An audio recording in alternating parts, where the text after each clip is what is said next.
This video was sponsored by Skillshare. The idea of Pandora's box stems back to Greek mythology. The story goes that the first human female to be moulded by the gods was in possession of a jar containing countless plagues, including all the evils of humanity. This myth shares similarities with the story of Eve in Genesis, both being the first human females as well as unleashing sin upon the world. John William Waterhouse's painting of Pandora in 1896 seems to share this same idea of temptation. These ideas find themselves modified and modernized in today's episode of Doctor Who that's up for analysis and review. The box is simply referred to as the Pandorica, luring our characters into a trap of significant magnitude. I learned a great deal about Greek mythology and its effect on art with a class on Skillshare, an extensive library of video classes for curious and creative people. If Greek mythology and art are a bit boring for you, there are also classes on web development, photography, music, and filmmaking. I would be very interested to watch Marcus Brownlee's class YouTube Success, Script, Shoot and Edit with MKBHD to see what he's doing right and what I'm doing wrong. Skillshare has no adverts and are always launching new premium classes. An annual subscription comes to £7 a month, and the first 1,000 of you to click the link in the description will get a free trial of Skillshare Premium membership. Now, without further ado, let's get on with the review. This episode opens marvellously. You get a little reminder of the journey thus far whilst seeing an immaculately paced selection of scenes displaying River Song's escape from prison for a crime we haven't seen her commit yet. After watching both episodes, I can definitely say that watching each and every episode of Series 5 ultimately paid off. Though mixed in quality those adventures were, it feels like they had some purpose in the grand scheme. I think basically every episode bar Vampires and Amy's Choice got some kind of nod or straight up cameo in this story. The most curious part of this introduction for me though was seeing this fat blue bald bloke with a time agent's vortex manipulator. I'm giving top marks for all the psychedelic lipstick shenanigans that follow too. To think that River just kissed her way around an entire Roman legion was a hilarious idea in itself, but to then see her dressed up as Cleopatra was just superb and equally funny. The cherry on the cake of it all though, yeah,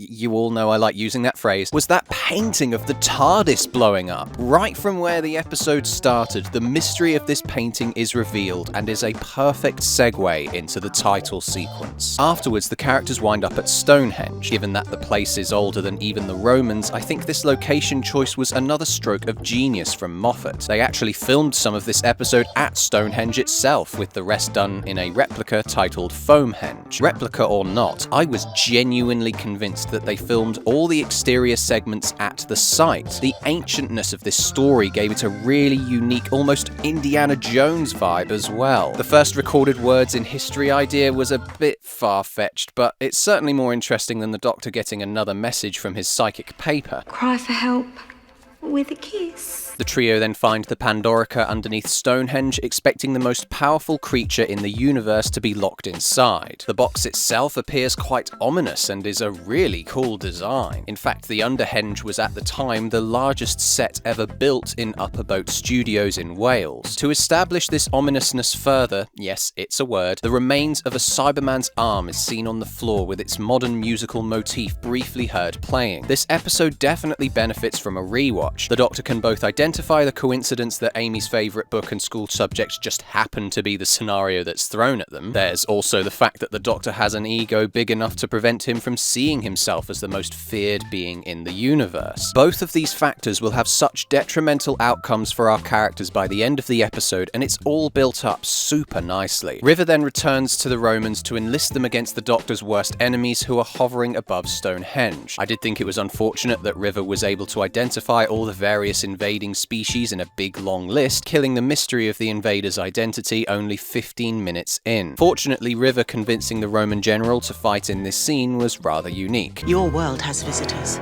You're all barbarians now. How she had these lot figured out so quickly worked in her character's favour, and this dialogue was convincing and satisfying to behold. If something can be remembered, it can come back.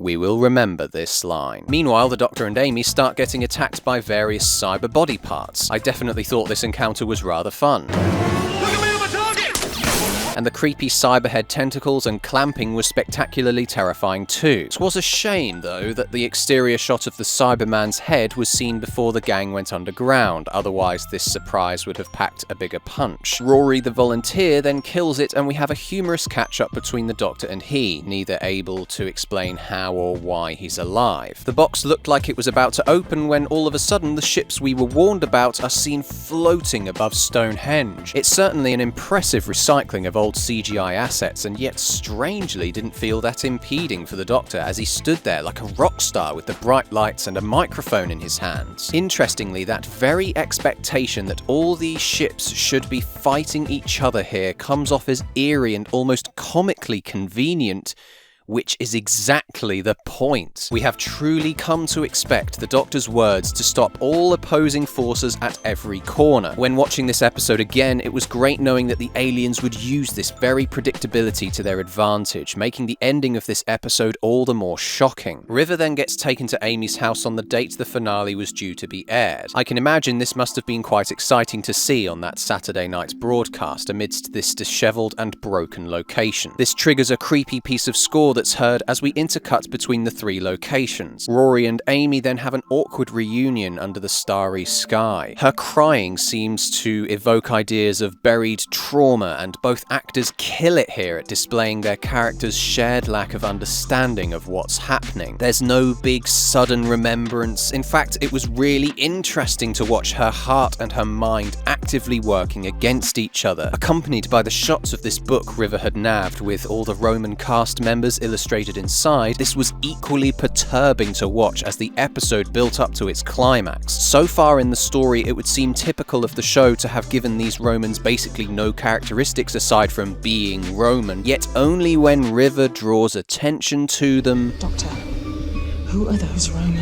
does it send chills down the spine. Given that the Cybermen had a few cheeky appearances thrown into this episode, one would assume that they had some part in constructing these Romans, and Rory included. Only when they revealed them to be goddamn Autons did I beam with surprise. This was where the Carnival of Monsters suddenly showed up, and it was great to have my expectations subverted in this way. I was honestly expecting a Doomsday-esque reveal where all these monsters would pour out of the box. Instead, the absurd amount of BBC costume cupboard relics appeared here without much explanation. Of course, the Cybermen, the Daleks, and the Sontarans have beef with the Doctor, but the Jadoon? Are they operating as hired guns or alongside the Shadow Proclamation? Because really, I don't see the point of them appearing otherwise. The Silurians also seem to have a miniature uprising 1,900 years early, and the Hoiks? The fucking pilot fish? All these reveals unfortunately made this sequence all the more funny, accompanied by the slow motion and sad music that was playing after Amy got shot. Don't get me wrong, all that stuff between the pair was wonderfully emotional. This honestly felt like something torn straight out of a great Torchwood episode. It's that morbid to imagine.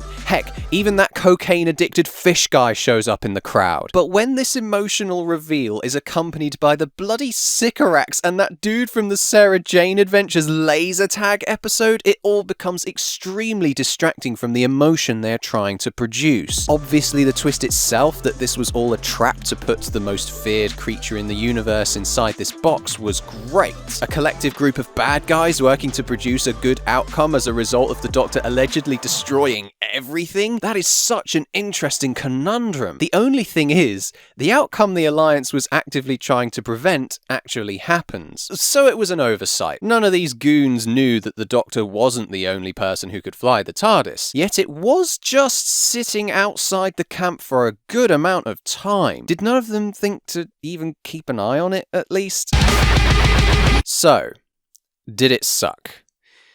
This is a pretty solid opener to a series finale. Its scale is impressive, and the kickoff to the episode was super good. I loved the atmosphere, the twists and turns in the story. A few creative and writing decisions could have made the build-up more intense, and unfortunately the climax shows so little restraint, which also has its pros and cons. Overall though, it's a roller coaster ride of an episode, and I thoroughly enjoyed it. What do you think of this episode? Comment below your thoughts, or join us for a chinwag on my Discord server. You can also get early access to reviews like this one, as well as exclusive content by making a pledge on my Patreon page. I give the Pandorica Opens an 8 out of 10.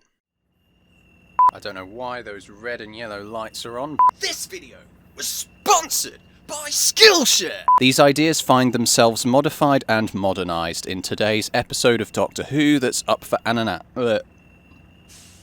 disgusting. Here's me, just saying some random words. Bibble, bobble, blombo, blibib, blip, blop,